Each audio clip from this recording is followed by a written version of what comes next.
Hi, this is Carl Opson, your instructor for SERP 590, and this is your weekly overview video for week 4. It's amazing, isn't it? It's like almost a quarter of the semester run by. Um, it's moving along really quickly, and you guys have done really well so far. This week is actually kind of an easy week, and I'll tell you why.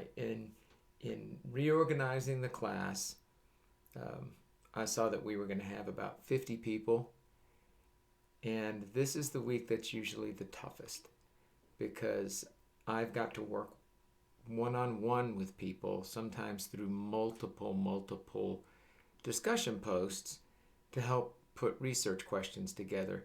Research questions that you can reflect on during the rest of the semester, because that's how I've built the course. Um, Turns out that I've not had as many people in the class, and probably some folks dropped, and so it looks like we have about 32, 33 people in the class. Plus, you guys are BCBAs. The work you do every day can be turned into a research question, and you've all shown that you're pretty good at doing that. So I think this week is going to be pretty quick for you and pretty quick for me. Um, so do the readings, watch the videos, do the activities, um, and then just saddle up for next week, a week 5. We do the visual analysis, and that'll take a little while. That'll be a little bit more of an involved week. So here's what's in store for week 4.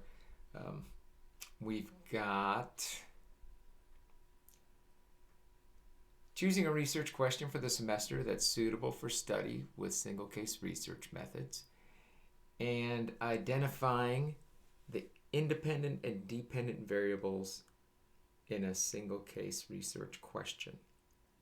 And an optional activity that I've thrown in there, which is what do academics mean by a coherent line of inquiry and research? So the first activity, I'm going to provide you with a video, but also read a section of chapter 3 in your textbook. They do a great job of talking about research questions and types of research questions and how to format them. And then I provide you with a video. It's a brand new video, by the way. This hasn't been in the course before, and I can't believe I haven't done this before. That talks about the elements of a research question, kind of help you figure things out and make sure that you're on track. And then there is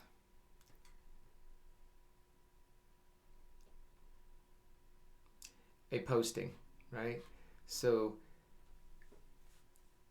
the thing is, in this week, there's one discussion post that covers 2 objectives.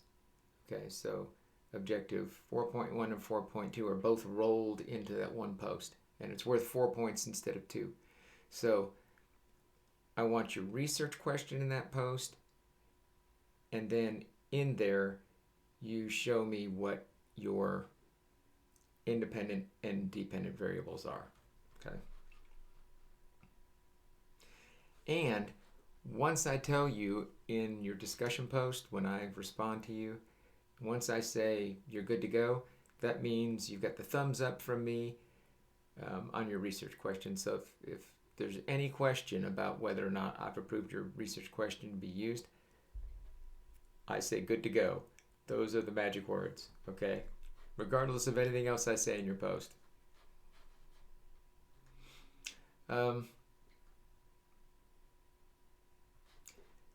So I do have separate activities though for the research question and for identifying independent and dependent variables. Maybe in future iterations of this course I'll stick those activities together, but for right now I've got them separate. So there is some reading to do about dependent and independent variables in your textbook.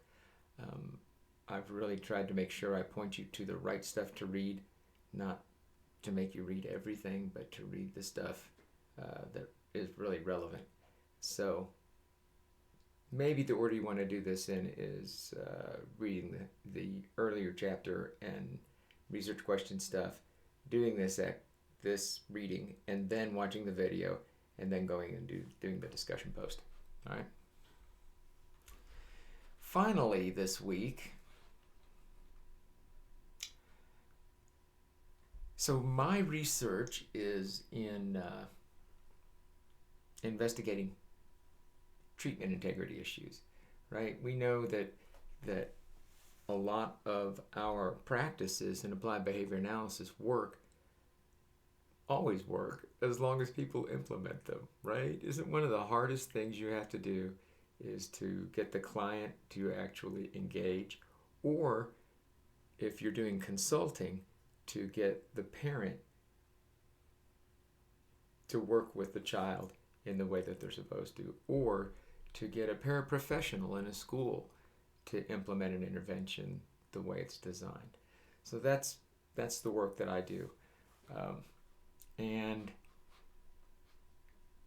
what I lay out here is just how this went from a broad interest of mine to writing a chapter in a book, to doing a small study, to doing a number of presentations, and now, in fact, I have an update from just a couple days ago. We are still shopping around our manuscript on this. So that's just to give you a little bit of insight into how this really applies outside of the field of a BCBA. And if some of you are interested in a career in academia, it kind of points out some of what somebody does when they sit down and try and carry out a research agenda. All right. Week 4, if you have questions, get hold of me. Happy to answer them. I am looking forward to say good to go to a lot of you, and all of you by the end of this week on your research questions. See you later.